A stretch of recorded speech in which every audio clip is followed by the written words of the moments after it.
Hello and welcome to week 4. I hope you guys had a really good week and I hope you are excited for this week's assignment. This week we'll start by creating a weapon effect, both for the triggering, like muzzle flash, and also when it hits. So it should be pretty fun.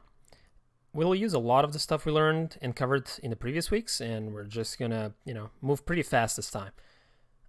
One thing I would like to talk about is actually we are gonna edit the gun. So we're actually going to blueprints, open blueprint class, and we're gonna look for weapon gun. Don't worry too much about blueprints. I don't know much about blueprints myself, just bare bones. In the industry, you're usually not required to know this kind of stuff, like scripting and all that. Well, I learned a little bit about scripting in some of my previous jobs, but usually you don't have to. You can just ask, nicely to your level designer or game designer, and they will plug in this stuff for you because they make the systems. So it's pretty complicated. You usually don't have to hook up these things by yourself. Sometimes you have, but most of the time you don't. So what I would like to say, and let me put my sound to off so it doesn't start playing full blast sound, is when you click play, we're going to be editing this machine gun that we're starting with. See, it has a little very, very tiny muzzle flash. And we're going to change that. We're going to make it pretty big and pretty powerful. So one thing you'll notice is that, for testing purposes, if I keep shooting, at one point I'll run out of bullets. Or actually don't, because I apparently already edited it. So in your case, you're going to run out of bullets. So what do? You come here and you have to put infinite ammo on. And you can also turn infinite clip just in case. You can also change some timing settings, like if we wanted to make it, like burst shots and stuff like that. It's pretty cool. But, in my case, I'll just click, click, click with the mouse, so it kind of does the same thing. So I don't have to waste too much time like editing these settings. So we're going to basically edit these particle systems. We're going to change the muzzle flash, and we're going to change the impact, which I'll have to find, which is not here. So I'll move this out of the way. I'm going to put it in my second screen so it's not in the way. And I'm going to I'm going to create a little folder here, which I'm going to call weapon effects. And we're going to put everything associated, everything new we're going to create, we're going to put here. So otherwise we start to get a lot of stuff here. It starts to get a little bit confusing. It's already a little bit confusing. I got already some materials that don't have anything in them. So I probably want to clean this up. It's a good rule of thumb to keep your stuff clean to some degree. It's always nice. So I'm actually going to delete this material. I was using it to test something. Alright, so I'm going to come here. I'm going to create a new particle system, and I'm going to call this guy the weapon large muzzle flash. So I don't know what's the name of the other particle effect. It's actually assault rifle, but weapon large muzzle flash. So there we go. And I'm gonna change some settings here. I'm gonna move cascade over to this screen, and we're gonna change a few things here. So first thing I want to change is I don't want this to spawn forever. So I'm gonna put emitter loops to 1, so it just emits once. And I'm going to change the amount of time to 0.1. You don't need this, but I'm paranoid, so also changing my distribution to 0, and I'm gonna add 1 particle effect for the actual muzzle flash. It's gonna spawn a burst, so it just spawns it and there it lives for a while. So it's gonna be like this. I'm also gonna change the size. Very simply, I'm just making sure that our particles effect is going to be visible with the correct timing, and we'll move forward from that. So I'm going to change the size to 100 so we can actually see it, and it should be good to go. So I'm going to save this, and I'm going to make it visible in my... Actually, there's one button that I believe I forgot to explain during our cascade. tutorials, which is this thumbnail thing. You actually can click there and it will generate a thumbnail for your effect. See if I can catch it. And I failed, so let me try again.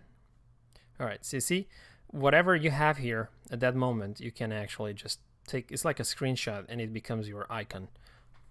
So it's easy to, you know, like you can just detect effects by looking at them. You can also pause this in time, I believe. You play and pause and you can change the animation speed. So it's easier to catch this guy, like in a frame that you would like. So yeah, it's pretty cool. So I'm gonna save this. I think I probably forgot to explain it because I didn't really go in depth about the lotting, and also because most places I've worked on, you don't get the luxury of having a thumbnail for your effects. So that's why I pretty much forget about them. I'm gonna select in my content browser and I'm just gonna drag it here to the muzzle effect.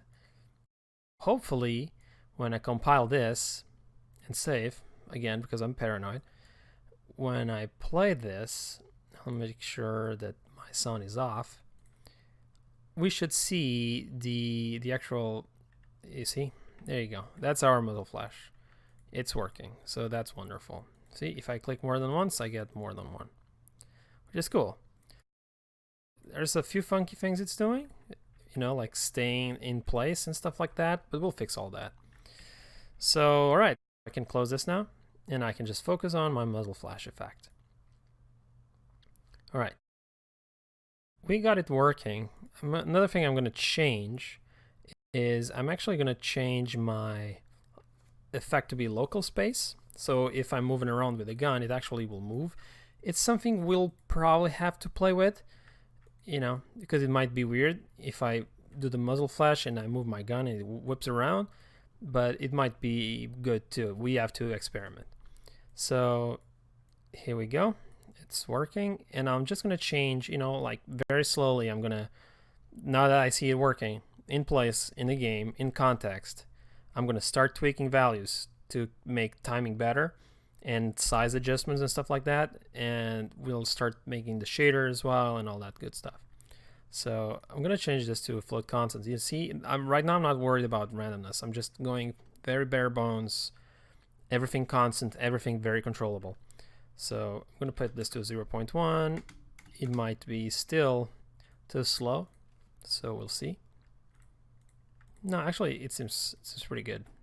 I think it feels pretty good. I also want to change the color because it's kind of annoying that it's kind of white. So let's put something crazy here so you get a little bit more, spice it up. Yeah, much better. And there you go, there's your muzzle flash. Just kidding. All right, so we have this now. We want to have more effects associated with the muzzle flash. We want to have sparks, probably some refraction, definitely a light, which actually we can introduce right away. I'm gonna make my meter, I'm gonna call it light, and you know, this is why I like to start simple and I just duplicate as I go. It's very fast, very efficient. So right now I have this guy, and I'm gonna change the size to be 1. Should probably want the size to be 0.001, so I don't have to worry about it. And I'm gonna add a light module, and I'm also gonna bring this guy into the world so I can see if it's actually casting light without me needing to start the game. Alright, so we're moving.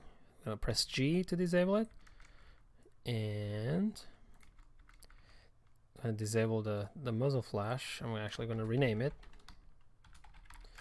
so we can't see anything.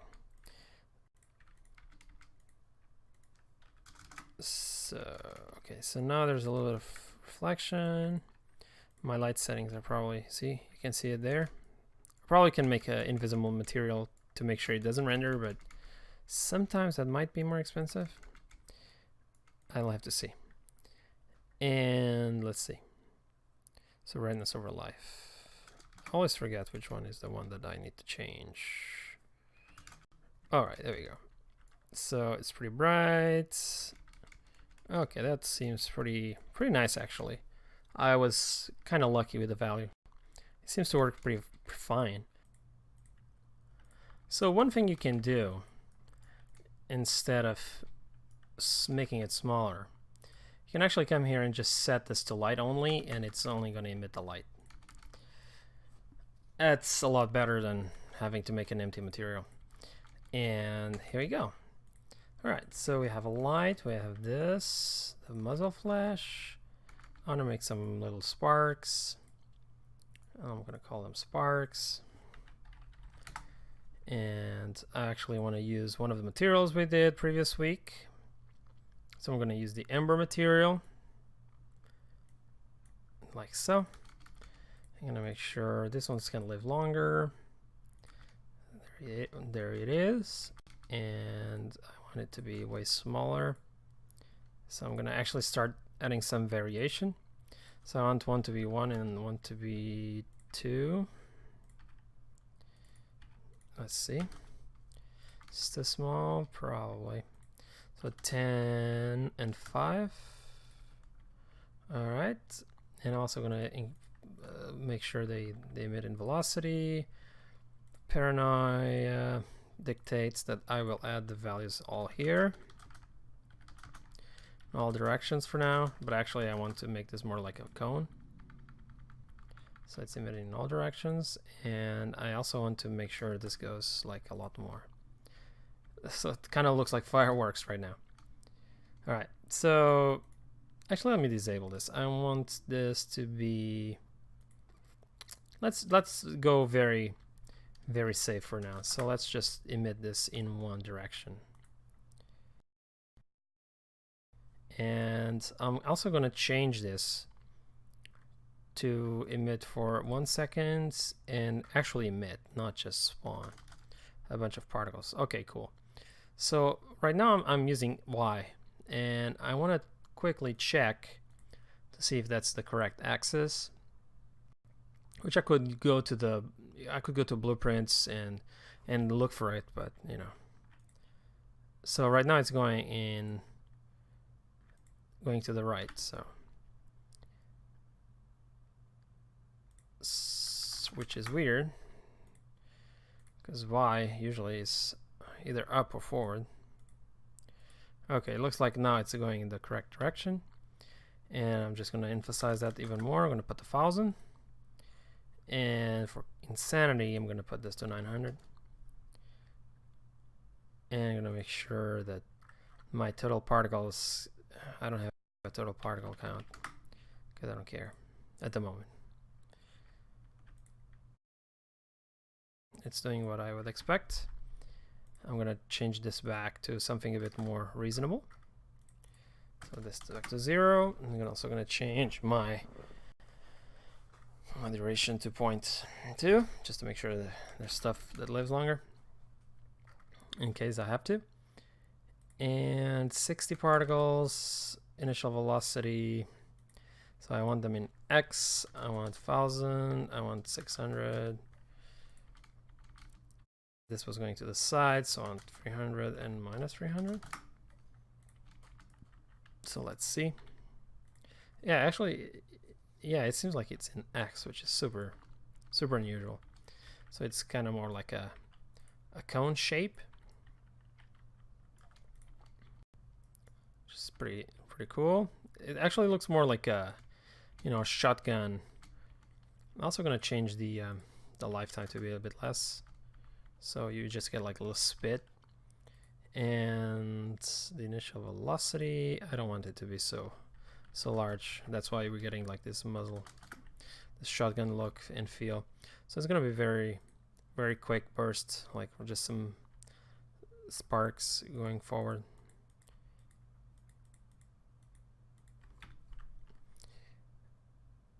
Oh, and I also need to add some in this axis as well, because otherwise we get this just this line.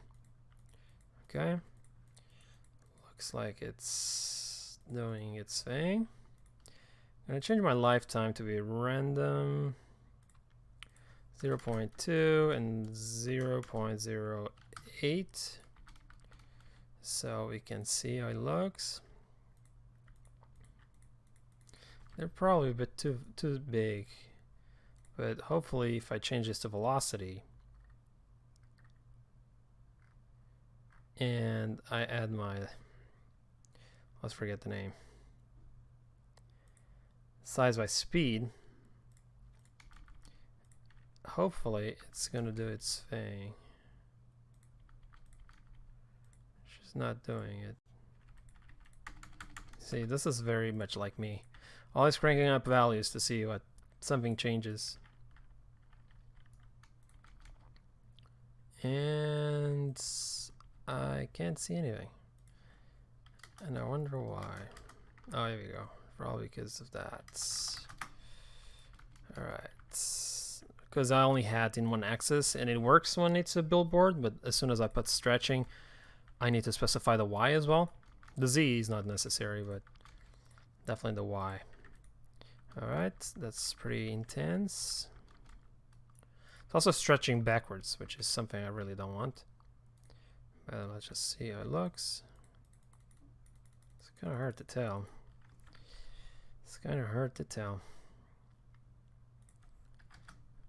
And I'm gonna make the life a lot longer, so just to debug to see if it's actually okay. It's going forward.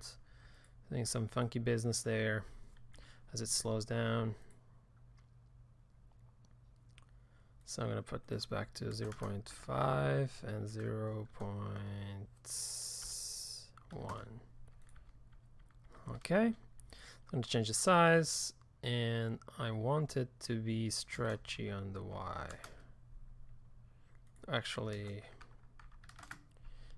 it doesn't really have to. This is actually the size of the square, because the stretching does in size by speed. Let's see.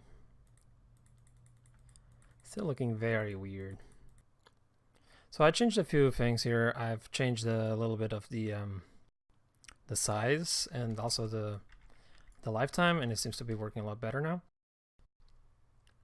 So here we got the texture that we did last time, and I've added a gradient so you can see what's happening, and I can actually set this to white and just a little bit.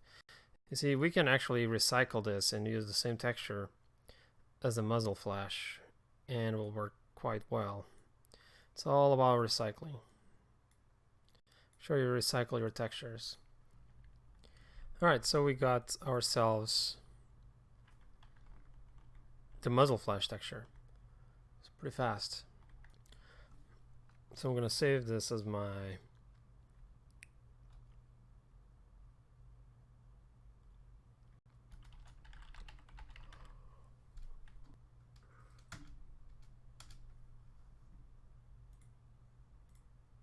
you can actually use the alpha, but I digress. So let's go back. So let's finally add our muzzle flash material to this. So quickly it's checking to see if I have anything that will do, and I probably do. So, or we can just make a really simple one from scratch. Call it muzzle flash. And let's open it. Alright, let's import the muzzle flash.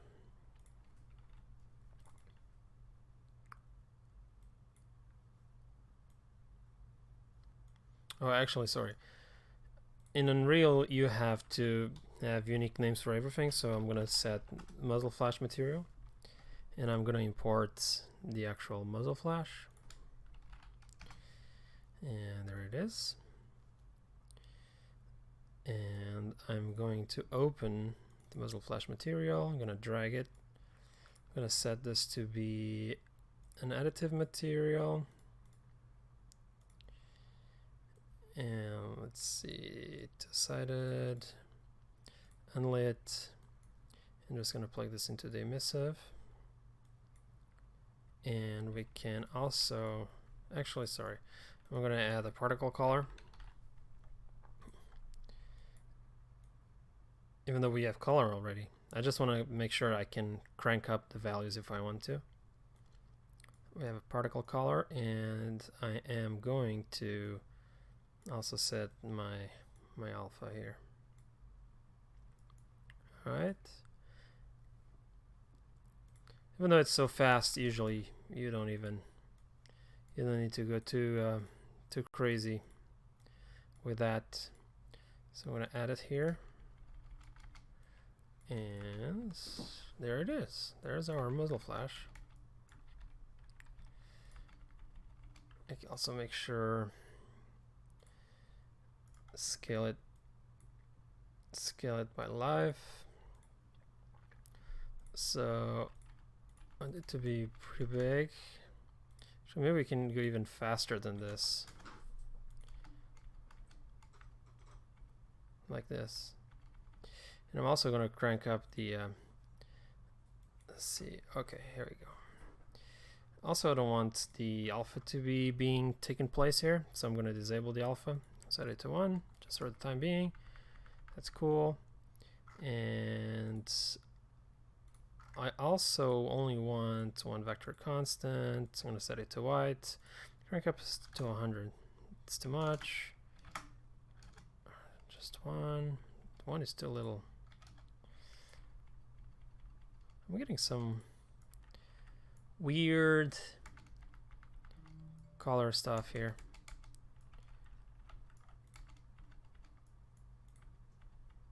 Oh, it's probably the screen space reflections again. Those damn reflections. Actually, maybe I want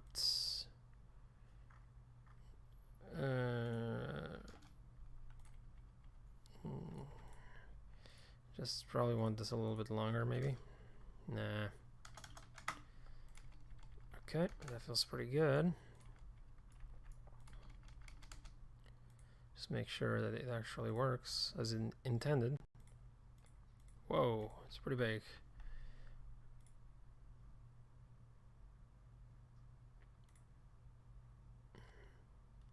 I'm also gonna change the size a little bit. So we'll play. Okay, there it is. It's a bit too big. So we're gonna decrease the size a little bit more. Because it's cool that it's big, but at the same time we need the player to see something. Okay, that's cool. Let's also add some variation to the actual muzzle flash, so we will have like a flipbook that will interpolate between different frames randomly. So first thing I need to do is set my preferences grid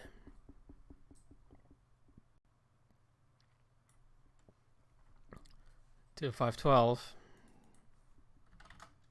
so I know exactly where each one of my is going to be. So this is frame number 1, and we can do, oops, and we can do the other two, selecting and duplicating it. All right, like so. And I will paint a little bit differently. Something different. Some shapes. This might be a little bit too much, so I'm gonna paint a little bit more. You know, completely random is fine. Oops, not that one. This one. I paint black, and I want to do something a little bit different. And also going to make sure my texture is set to vivid light.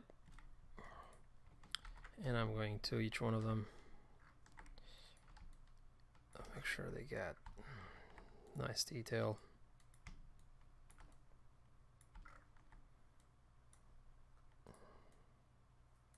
Yeah, something like so. Duplicate this here, duplicate this here, and I'm gonna add this guy on top to add an extra layer of detail. Something like that. This one might look a little bit too weird, so I'm gonna add a little bit more flair to it. Some more cross-shaped. So also make sure you look at, reference for the weapons you're working on. Right now I'm doing like some sci-fi weird weapons, so I'm not really even, this weapon doesn't exist, so I really cannot look for reference. But, if you had concept artists, or if you had some specific set of rules you need to do with a weapon, you should look like if it's going to have a star shape or if it's going to be like more like a burst. That's important to know. But we're going completely, random, so in this case it's fine. So I'm gonna change my muzzle flash.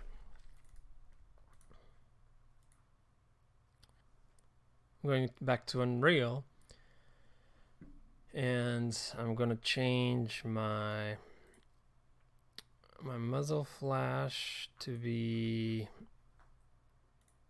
random 2x2, 2x2, and let's see what's happening here. It's getting cut for some reason. Oh, of course. Because we replaced the texture, we need to actually re-import it. There we go. So now it's always playing the first one. So if I remember correctly, there's a bug. And you can actually not use a texture sample. You actually have to use particle sub-UV. It's one of those quirky things that it's not very good. It's not very good. It doesn't work with textures. So select it. And if I apply it,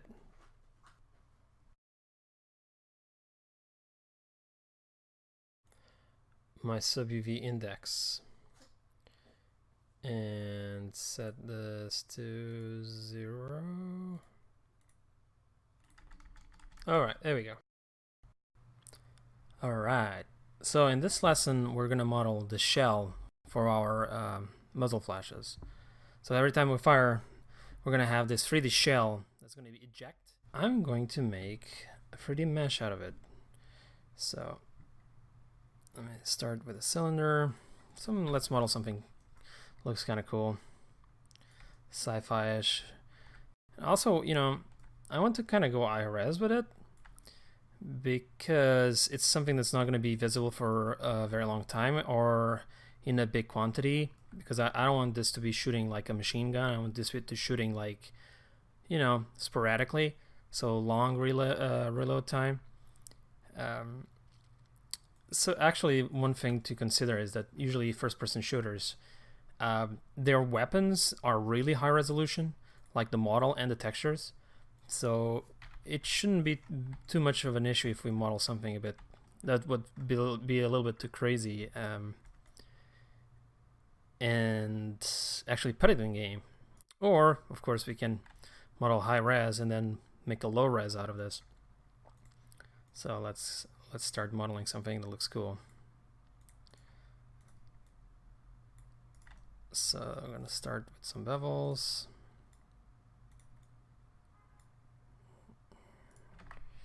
Actually,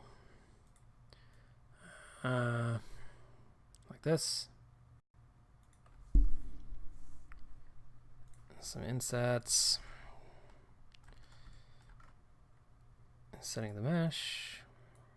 Another bevel. You can use a very tiny bevel instead of an inset sometimes as well. Serves the same purposes. Maybe I'm going a bit too tall in there.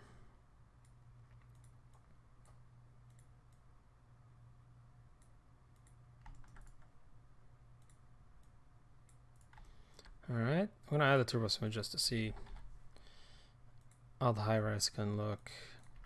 It's a bit too smooth, so I'm gonna add some support loops.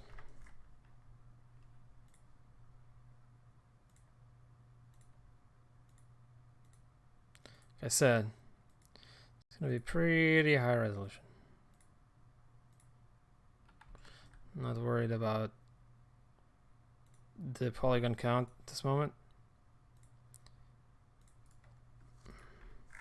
Much better. And the same for the bottom. Disable the grid.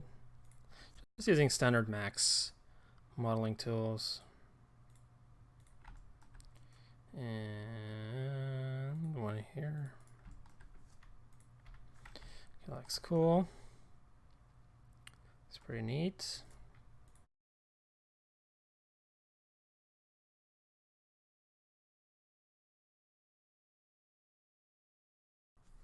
Since this we are doing is just modeling, I'm just going to increase the video speed, put some music, and just keep at it.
Alright, so let's make the low resolution mesh for this, and we'll bake the normal maps and occlusion and all that good stuff. So a good thing about this is that I actually can just move this guy out of the way, and I can just go back to my original, which is pretty low poly. And this one, I actually don't need it to be so high res. So what I'm gonna do is actually, I'm just going to add another one and make like so. Select the edges like this. I'm gonna detach it. I'm gonna delete this one. This one I'll make transparent. I need to make sure I select the one I want, which is this one. You can add a shell modifier. And let's see. Something like that seems to work. So I'm gonna make sure my inner ID is set to 2, another ID is set to 1. And I can actually set this just in case for 3. I'm gonna go inside, convert this to a poly. Can use the material ID, so I'm gonna select my ID, which is this one, delete it. Just to make sure, I'm gonna give it just a tiny extrude inwards.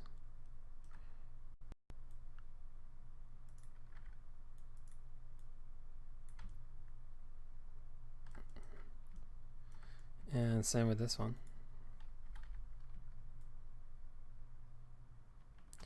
Make sure it captures the shadows properly. Okay. Okay.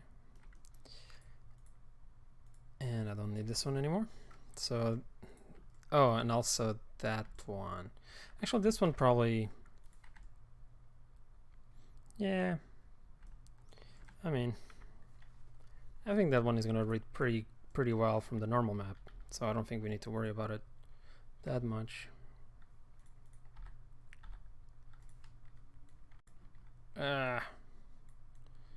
This thing is pretty bad. This is the second time this happened to me today. Yeah. So I'll just leave it there. Now, because otherwise I'll need to restart FreeES Max, and I don't want that. Okay, so we need to make UVs for this. Let's save this. And I definitely don't need the turbo smooths and none of this. Convert to editable poly. Let's see what's the best way of going about making the UVs for this.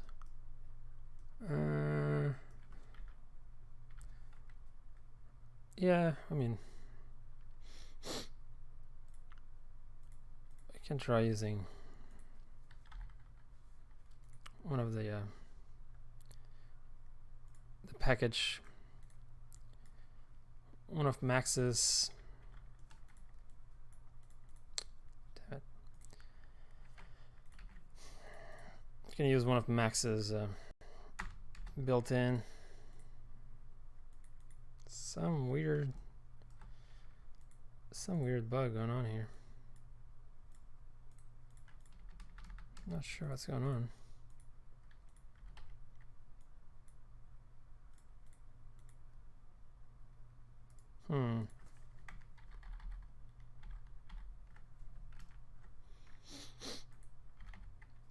Some difficulties here with the keyboard. Okay. I don't know. That was some sort of weird bug happening. All right. Okay, now it works. Well, sort of. It's acting kind of weird. Okay.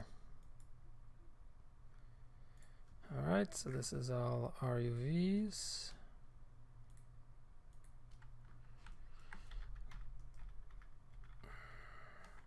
So for the cylinder part they work great, but this needs to be fixed. Select by.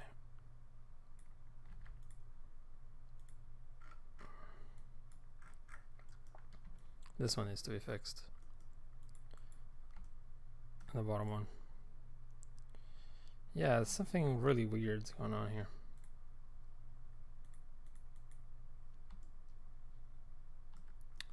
I'm not exactly sure why. Okay. So, let's see.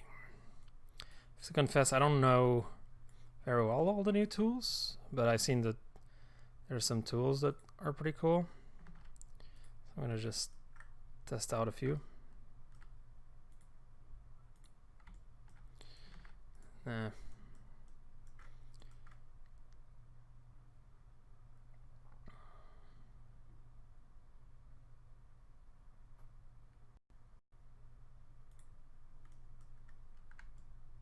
Okay. That one is not too bad, but it makes some weird cuts in the mesh there. Should not have.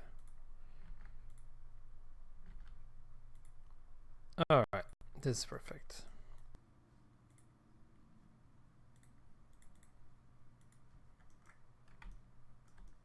Our good old pelt map fixed it. Looking good. Alright, I'm gonna do a quick pack UVs.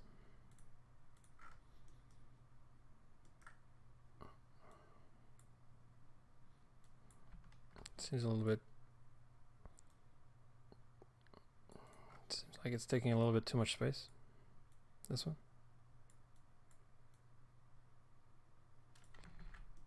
And that one. I want to make sure the texture is consistent, so I'm actually not going to. Oh, that's right. We forgot. I need to touch this one too. Actually, I'm gonna do the UVs first.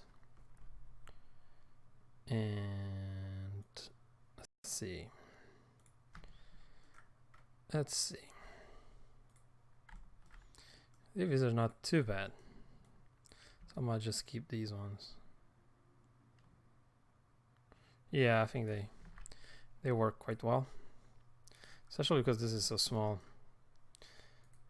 You cannot even see it. Just want to make sure that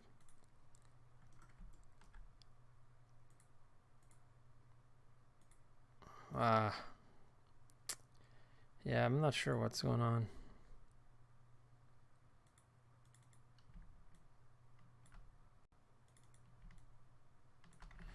Okay.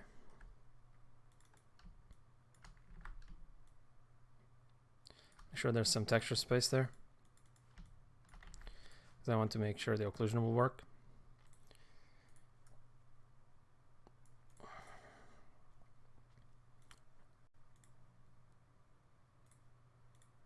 Alright, perfect. I'm gonna go back.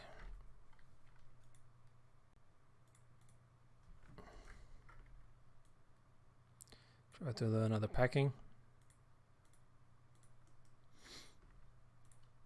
And I definitely don't want them to be overlapping this much. Packing is doing a really bad job for some reason.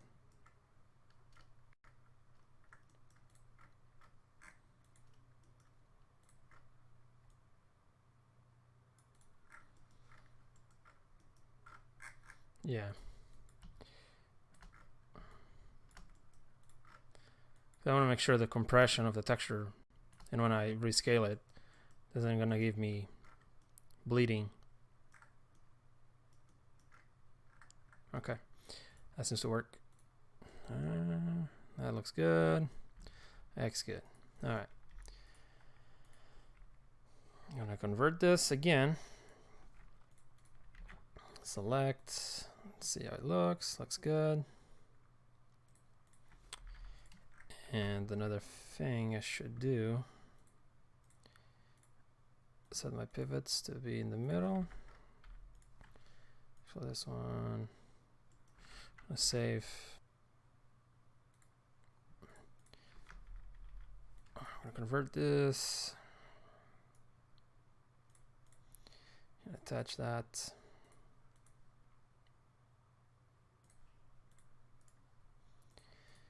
And whoa, okay.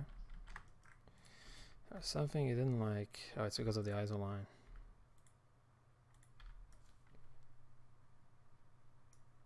All right. Yeah, for some reason there's a bug when you convert with ISO line on. It always messes up the geometry, so don't ever do it. I like to set this to ISO line because it looks kind of cool, but truth is it always messes up if I convert. So I'm gonna set my both of them to. All right, so they're overlapping perfectly. That's cool. Actually, I want to make sure my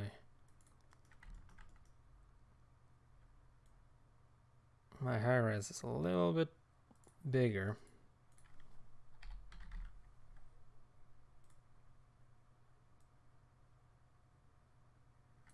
Just a tiny bit bigger. I think I can probably do that in XNormal, but I'm not entirely sure. Well, let's just disable this for now and we'll experiment. Okay, so we have the low res and we have the high res. I'm gonna export both of these. Let's save as an OBJ. This one is the low res.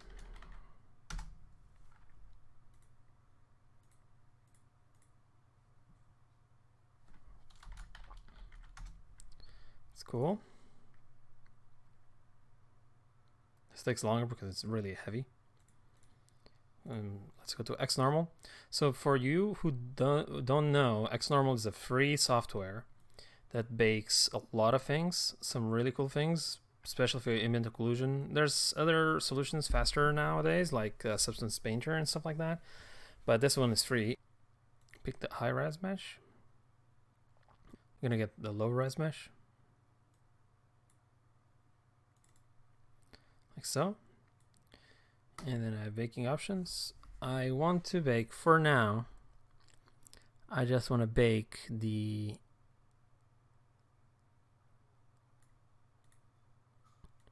ambient occlusion. So that's what I want to bake for now.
It's nice that it's quite fast.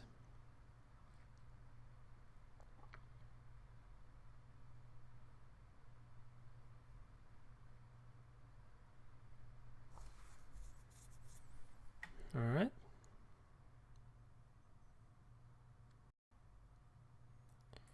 And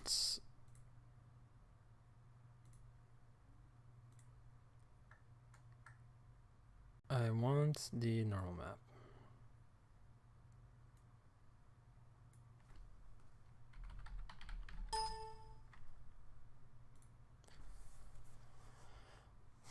That was very fast. Very, very fast.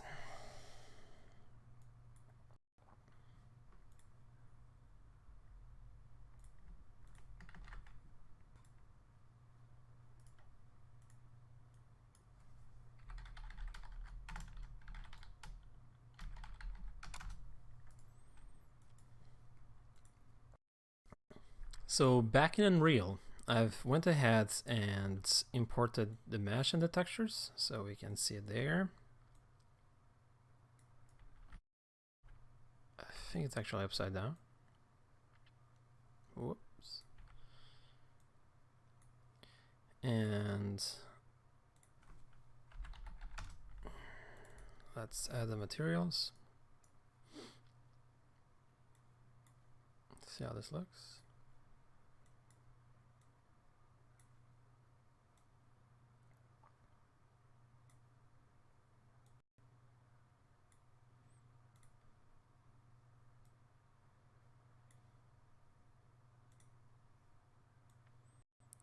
Select it and edit.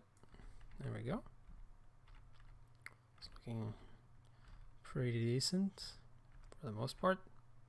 Some rendering errors there. We can fix them easily.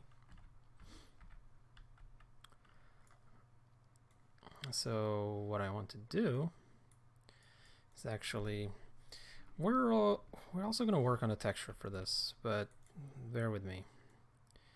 We're just going to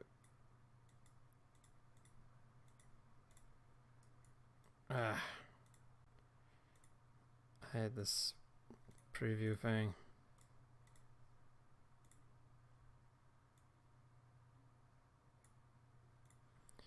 Colors look so weird.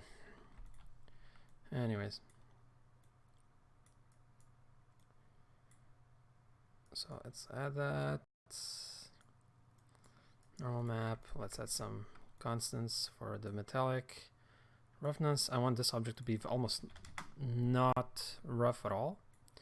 And I want it to be very metallic, so I'm going to go with 1. Or 0.95. Okay. And specular, probably going to go with 0. And let's see how this looks. Maybe too metallic, or not enough roughness. Let's put this to 0.8. Alright, that's a bit better.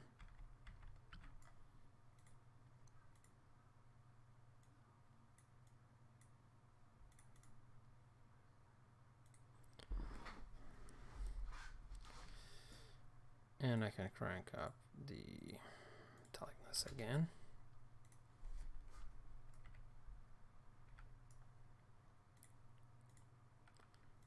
See what happens when I actually use specular. Like I expected, not much. So yeah, I mean this is fine.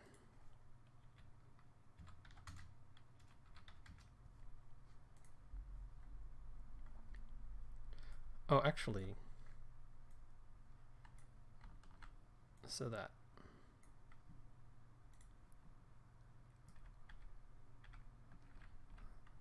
put stuff in the right slot. Alright, so we just need to go to Photoshop and actually work on the textures for this thing. Make it look even better.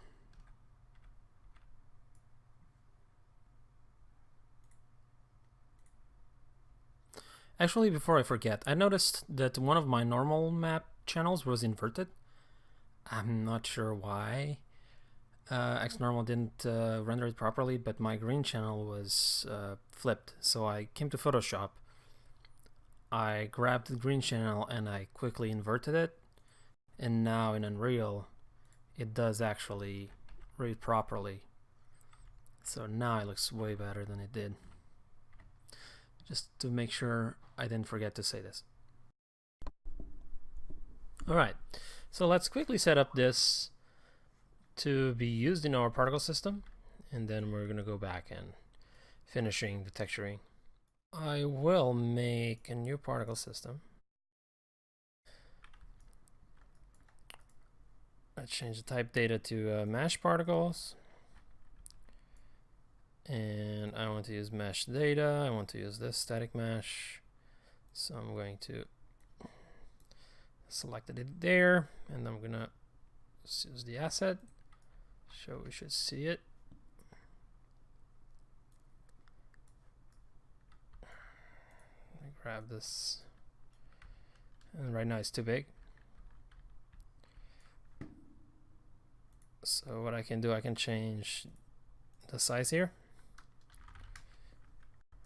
And it's probably still too big.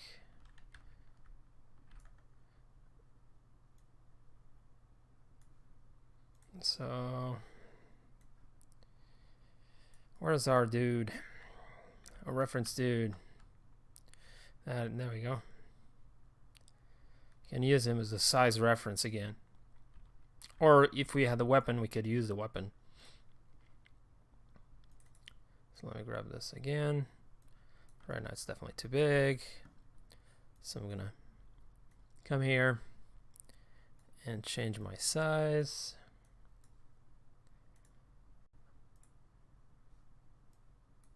All three axes. It could be a little bit bigger than this. Yeah, I think this should be pretty cool.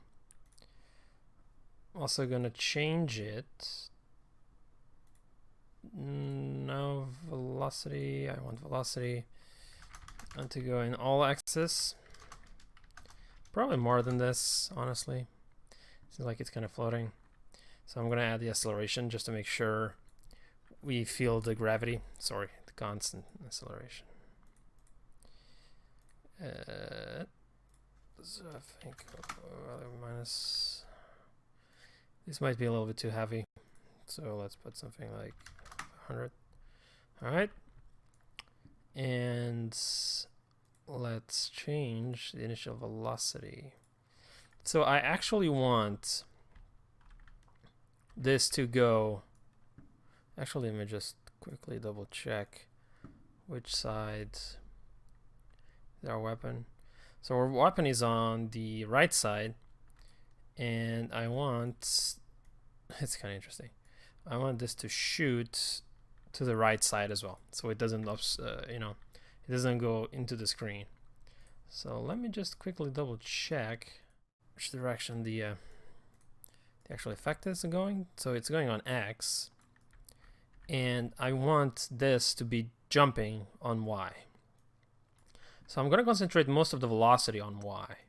So I'm going to minimize Z and X and negative Y.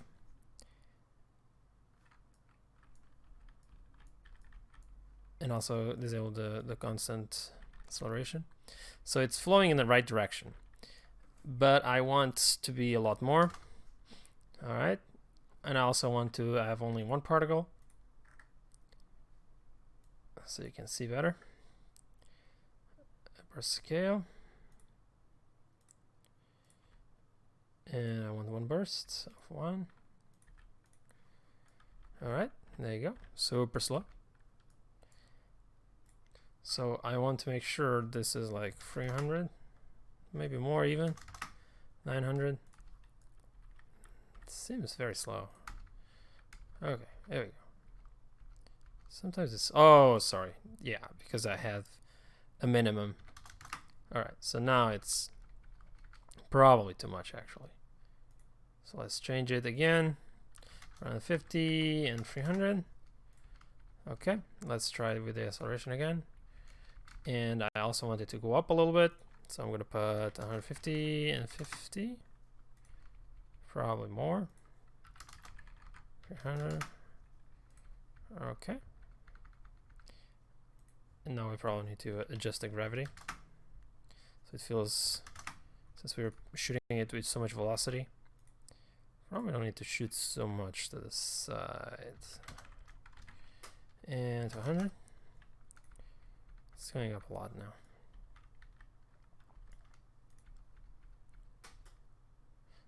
Lifetime. Make sure it lives enough to actually see what's going on. The reflections on the floor are making it really confusing. Oh, sorry. That's why. Okay, so it shoots and then it jumps down. Okay. Actually, it seems maybe it's a little bit too big, so I'm going to put this to 0.1. Also add our good old initial mesh rotation, so it has some randomness to it. And also I want it to rotate over time. Alright, probably can rotate it a little bit more. Negative. No, actually, I want the rotation always to go in that direction. Alright, so that looks cool. Save this. Oh, also, I need to add a material, mesh material. Make sure I get the actual mesh material that we did, because right now it's using the imported one. So I want to use this one, like so. There we go. And when he shoots it, we should see our shell flying. So let's give it a spin. See how it looks in action. Alright, that feels pretty good. That feels pretty good. Of course, we need to make sure that it actually shoots the same amount that we shoot here. So let's see what were the values. So it just burst once, and see what else I had here.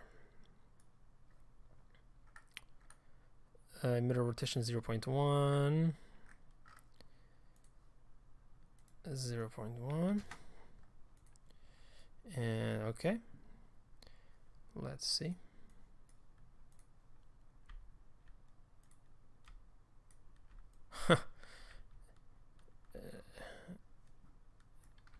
It's kind of cool, but might be a little bit too much sometimes, because it starts going against the player, and we kind of don't want that.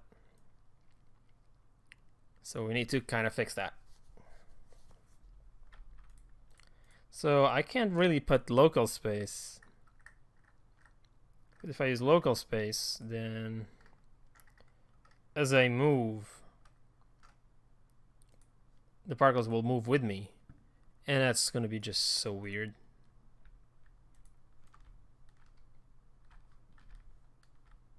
See what I mean?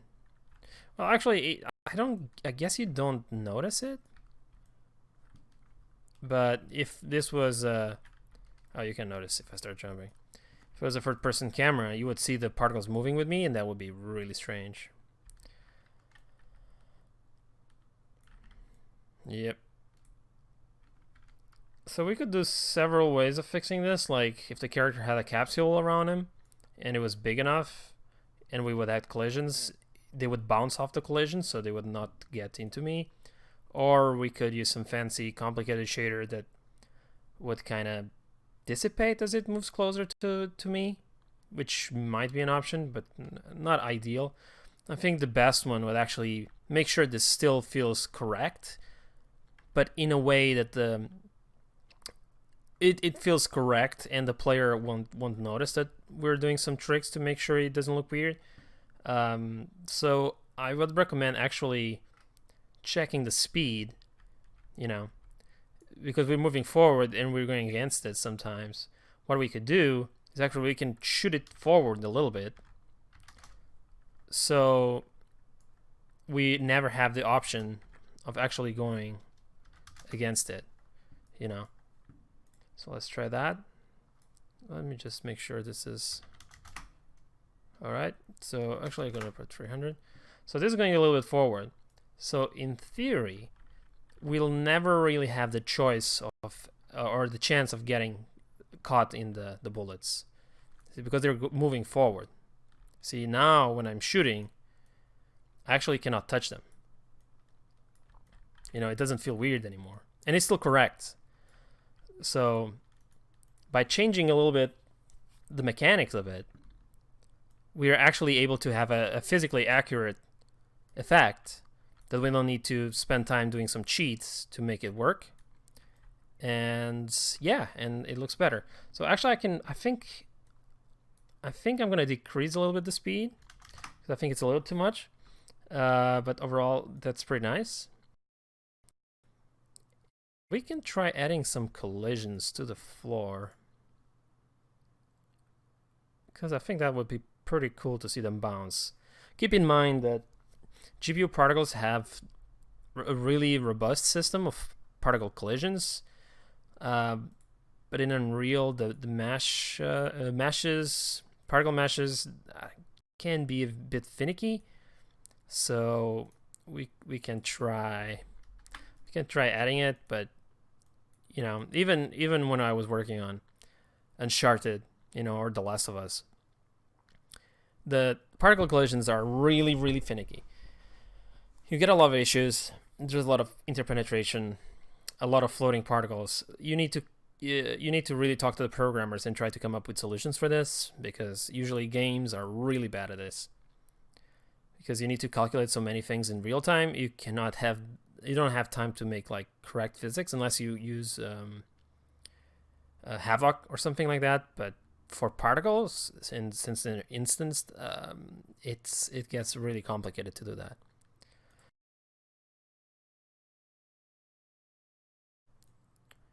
There's a lot of things here that we can use to try to make our collisions better. Let's just focus on the essential stuff. And I'm also going to move this thing out of... Whoops. I think I pressed the wrong key. I think that was a bookmark key.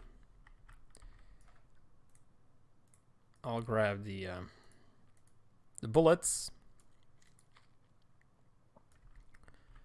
the muzzle flash, particle system, and I'm going to move it out of the way. It's probably too high. I want to kind of make sure it's still similar to what I would see, some height, so we can actually calculate how much the particles will bounce. Maybe it's still a bit high, so I'm going to move it down a little bit. Because it doesn't need to be as high the character. Usually they don't shoot where their head is. Yeah, I think this is pretty good. All right. So actor collision. So we have the distribution. We have the distribution of the dampening factor, which is basically how much the particles will dampen after each collision. Then we have the dampening of the rotation factor, and very important, the max collisions and minimum collisions.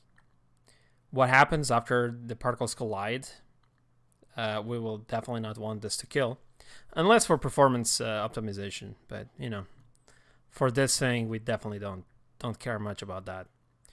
If it was a game where there's like you know, 32 versus 32 and everybody has a machine gun and everybody has bullets, then maybe you would start thinking about it. But in our case, we really don't care. This also mentions if the particles collide with the world static meshes, or with the world dynamic meshes, or with the pawn, which is the character, the player, or physic bodies, or vehicle types, or destructibles. You know, I have a bunch of things here. And you can actually add, like, if I want this to collide with the world, which is, or should I say, static meshes, but I also want it to collide with the player, I would add another element and I would set yes. Also, make sure you also collide with the player, and you also collide with the world dynamic meshes and so forth. This is also important for both stylistic choices and also for performance. So let me just explain what delay amount is. So basically the delay amount is at which point these particles start having collision. So you can actually specify delay. So you say from 0 to 1 seconds, there will be no collision. And why would you want that? So first, if there's an explosion, the particles, the way it works is that they will actually check for intersections against the floor or against other objects. And in an explosion, a lot of things happen at the same time. And since our physics collision is very limited, we don't want everything to go off at the same time, or the particles starting to intersect each other or hitting other meshes or the floor even. And if everything goes off at the same time, it's kind of hard to explain without showing it. But what? Yeah. Let's see. How is a good way to put this? So imagine an explosion happens close to this wall, and you have 50 particles that have collision. Some engines are limited to 16 or even less collisions in a single instant or in a single frame. So if you have 50, then it's already 16 you're using, and the rest will not be affected by collision. So that's already a mistake that happens, and will also cause a hitch. When you're moving around and something like this happens, you probably will feel a hitch in the frame rate. And not to mention, you will lose one of the collisions or even two of the collisions because they collide, and then they collide again because they didn't move that much and they're colliding against a bunch of stuff. So it will also mean they will start floating in midair, or they will be penetrated somewhere. It's a very nasty business. So in these situations, you would put a delay. So at the first seconds, when all this thing is being stirred up, they ignore the collisions. Also, there's probably going to be glows and fire and all this kind of stuff. So you definitely want to have some sort of delay. So at the moment the particles are moving and they start falling because of the gravity, then they catch the collisions. So the collisions start actually affecting them, and since they have different random speeds, they will fall at different rates, at different locations, in different locations are not important, but they will fall in different times, which means those 16 collisions will be a lot more effective than having 16 at the first frame and the other 34 being ignored and going for the floor or something. So like when they're moving at different speeds, they have like 5 collisions here, which the system can calculate properly, and then the other ones when they fall will be in a different frame because the other ones are bouncing up. It's going to be more 16 that they can't calculate, and so on and so on. So it's a lot more effective and very, very useful. Also, you want to avoid stuff like I said, floating particles, because they would hit the player's collision mesh, and they would hit the player's collision mesh again because it's just like basically every frame, so they don't have enough time to fall to a different place and so on. So you would actually collide with the player's capsule and probably collide against something else, or even the player capsule again, and they would start floating in midair if they only have 2 maximum collisions. So yeah, definitely a good idea to have some sort of delay so you can avoid all this, and also for performance optimization. So all the collisions cannot happen at a single frame. It also helps. So we can definitely go ahead and change this to something, some value that's not 0. So it doesn't happen at the creation frame.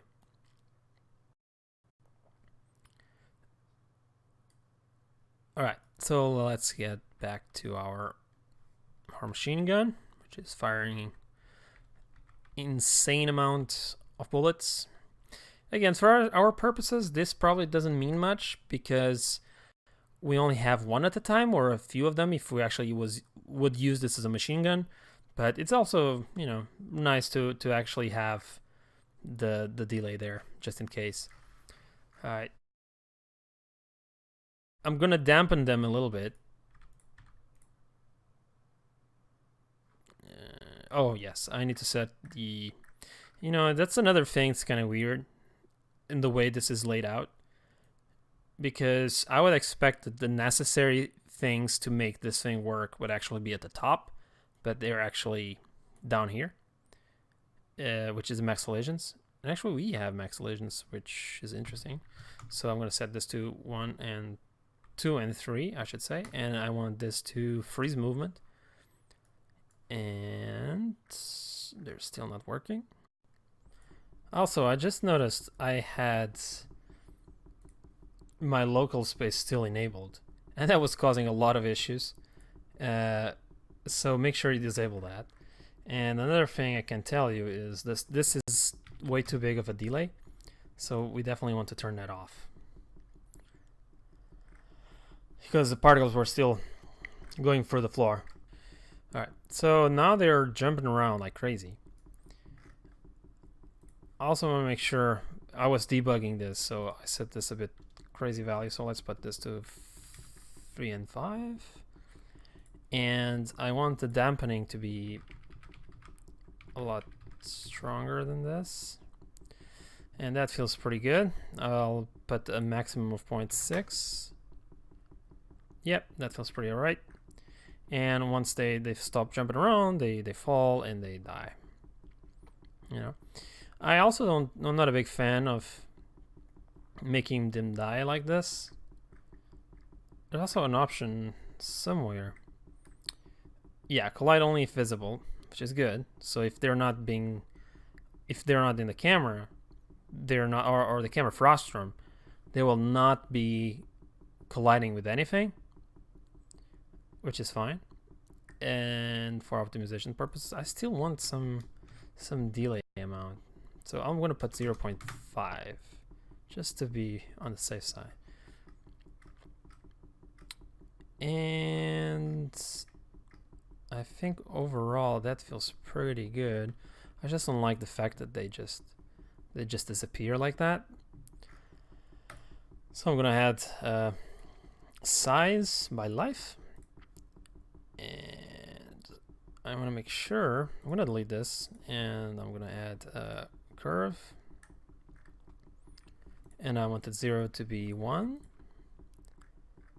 and the second curve, or the second point in my curve, I should say, I want it to be at 80% of their lifetime.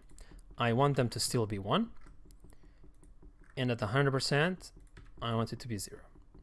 So now they should shrink very subtly. So it's a bit better than having them just disappear, in my opinion. Also, because these are actually 3D meshes, it would be kind of weird if they fade, because you would see like the interfaces of the meshes, unless you have some sort of dissolving shader on it, which also could look really strange for bullets. So I just rather, you know, do this, so it kind of feels like they're sinking onto the floor, if that makes any sense.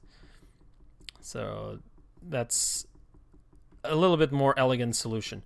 The best solution is actually make them live forever, and as soon as the character turns around, they're gone. Because or as soon as he goes into a certain distance and they are less than a pixel, you just kill them, which that is not so cost efficient, but it's a bit better. All right, so now they're bouncing around, which looks pretty good. Actually bouncing pretty far from the gun. So let's try playing it and see what happens. I'm gonna jump down, go to a place with a little bit more light, shoot, bounces, and then after a while they will shrink. So if I look around, they're still there, looking good. Yep, it's working. So we could do a bunch of stuff to make this cooler. Like we could add some more elements to it, like as soon as the shells are ejected, they have a little trail of smoke going with them.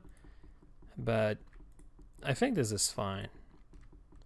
This lesson is already quite long, so I don't think I'll I'll cover that, but please feel free to add that element, that extra element to it, because it will look pretty cool. I will add also a smoke after the muzzle flash, which is going to be what we're going to do next.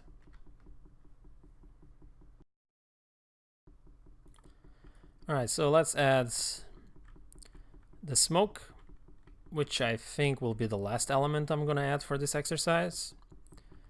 And we can actually just, start having our library of effects.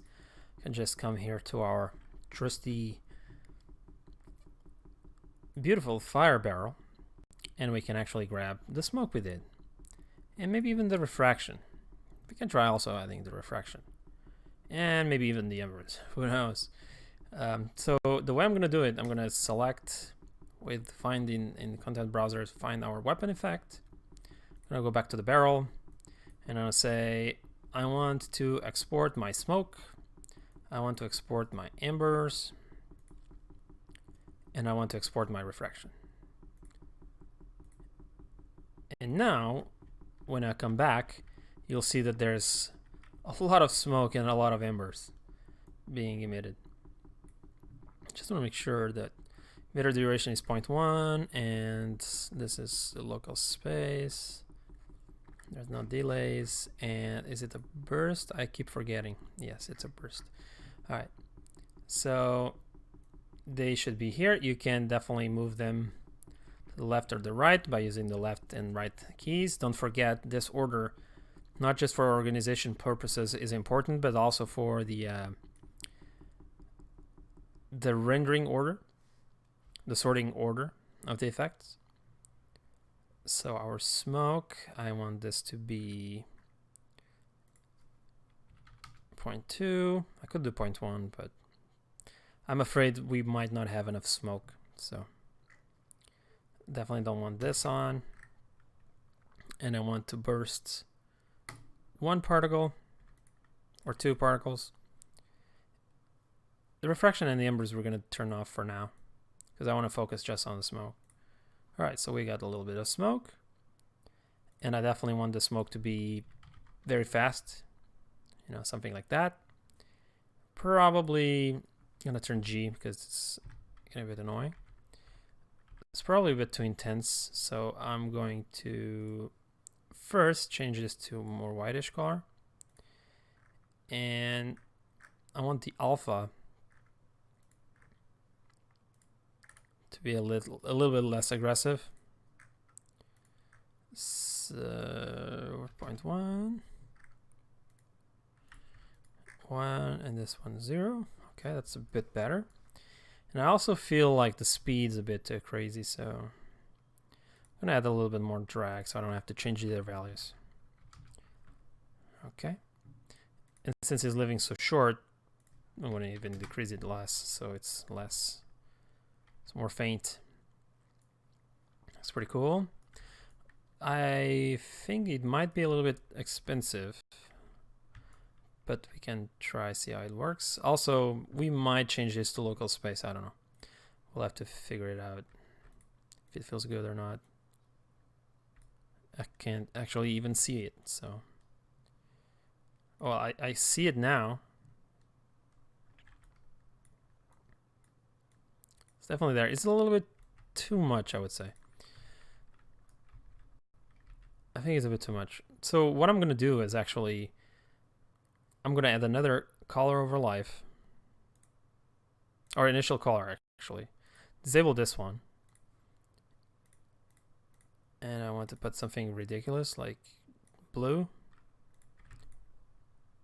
And my alpha to 10. All right.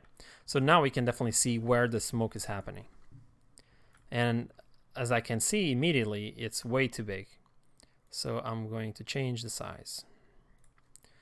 Put something a bit better. Okay.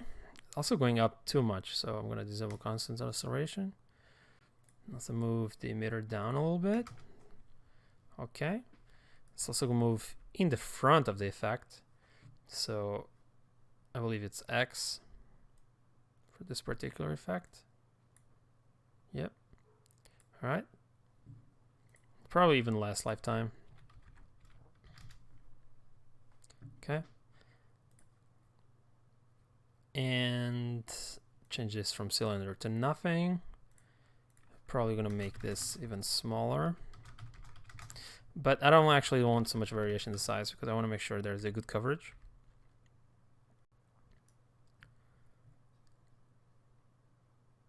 We don't need drag because I'm gonna get rid of the velocity. I think that's fine. I don't like the way it's fading though. Oh, it's not fading. Okay, sorry. All right. So, all right. So let's add the smoke, which I think will be the last element I'm gonna add for this exercise. And we can actually just, you know, start having our library of effects. We can just come here to our trusty, beautiful fire barrel, and we can actually grab the smoke we did, and maybe even the refraction. We can try also adding the refraction, and maybe even the embers. Who knows? So the way I'm gonna do it, I'm gonna select with find in content browsers, find our weapon effect. I'm gonna go back to the barrel, and I'm gonna say I want to export my smoke, I want to export my embers, and I want to export my refraction. And now, when I come back, you'll see that there's a lot of smoke and a lot of embers being emitted. Just want to make sure that emitter duration is 0.1, and this is the local space. There's no delays, and is it a burst? I keep forgetting. Yes, it's a burst. All right, so they should be here. You can definitely move them to the left or the right by using the left and right keys. Don't forget this order, not just for organization purposes, is important, but also for the rendering order, the sorting order of the effects. So our smoke, I want this to be 0.2. I could do 0.1, but I'm afraid we might not have enough smoke. So definitely don't want this on. And I want to burst 1 particle or 2 particles. The refraction and the embers we're going to turn off for now because I want to focus just on the smoke. All right, so we got a little bit of smoke, and I definitely want the smoke to be very fast, you know, something like that. Probably gonna turn G because it's gonna be a bit annoying. It's probably a bit too intense, so I'm going to first change this to a more whitish color, and I want the alpha to be a little bit less aggressive. So 0.1, 1, and this one 0. Okay, that's a bit better. And I also feel like the speed's a bit too crazy, so I'm gonna add a little bit more drag so I don't have to change their values. Okay, and since it's living so short, I'm gonna even decrease it less, so it's less. It's more faint. That's pretty cool. I think it might be a little bit expensive, but we can try see how it works. Also, we might change this to local space. I don't know. We'll have to figure it out if it feels good or not. I can't actually even see it, so. Well, I see it now. It's definitely there. It's a little bit too much, I would say. I think it's a bit too much. So what I'm going to do is actually, I'm going to add another color over life. Or initial color, actually. Disable this one. And I want to put something ridiculous like blue. And my alpha to 10.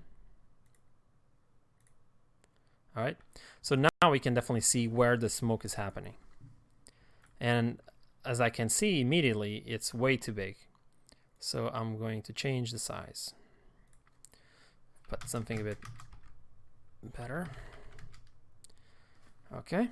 Also going up too much, so I'm going to disable constant acceleration. Also move the emitter down a little bit. Okay. Let's also move in the front of the effect.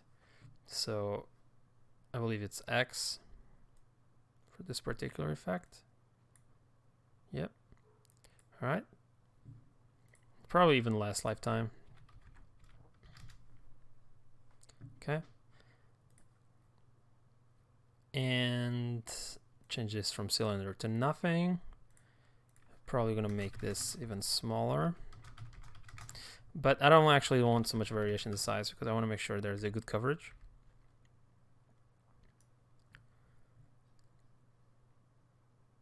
We don't need drag because I'm gonna get rid of the velocity.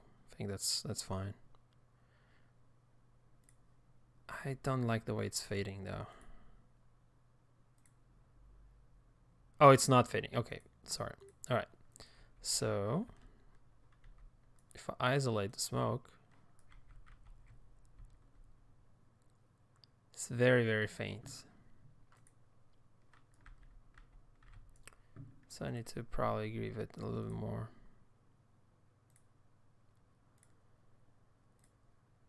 A little bit more size.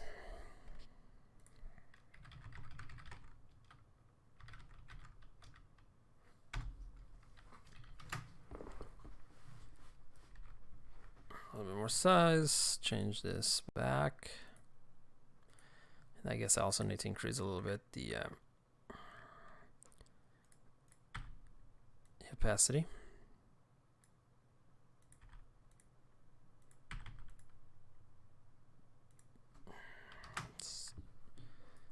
Not a big fan of going over 1 for these kind of things, but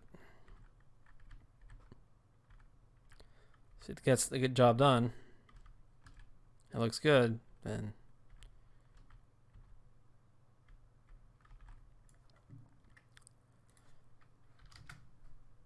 okay. Might look a bit too bright now. Well, it's also kind of hidden with the actual muzzle flash, so it might be fine. Still very hard to see it. So I'm gonna change this to a local space first and foremost. Get rid of this. I'm gonna increase the scale as well a little bit more. Feel like we're getting close to the value we had initially. And also the life. I think it might be a bit too fast, so. Alright. Let's give it another go. Bit too dark.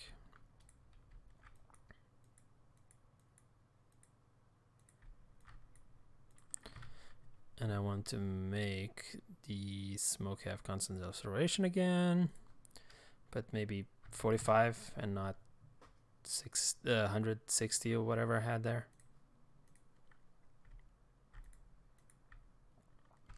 Still very dark because it's catching the shadows of the environment. So you kind of need to bump the color up a little bit. Color over life.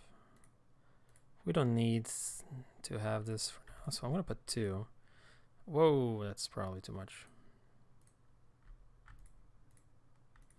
Or actually, maybe it's correct.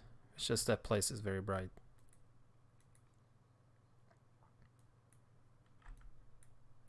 Okay, that doesn't... No, it is too much. It's kind of crazy, actually. So I'm gonna move it all the way to the left.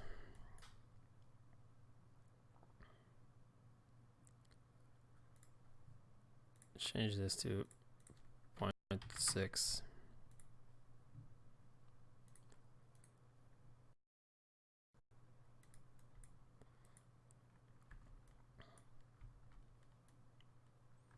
Okay, that feels a bit better. Still feels a little bit on the heavy side.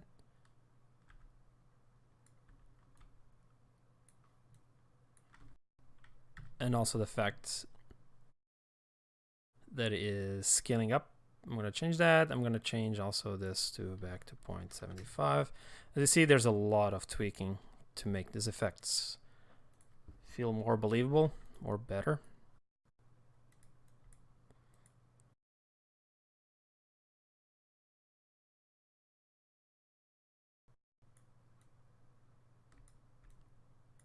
Oh, we also want it to be...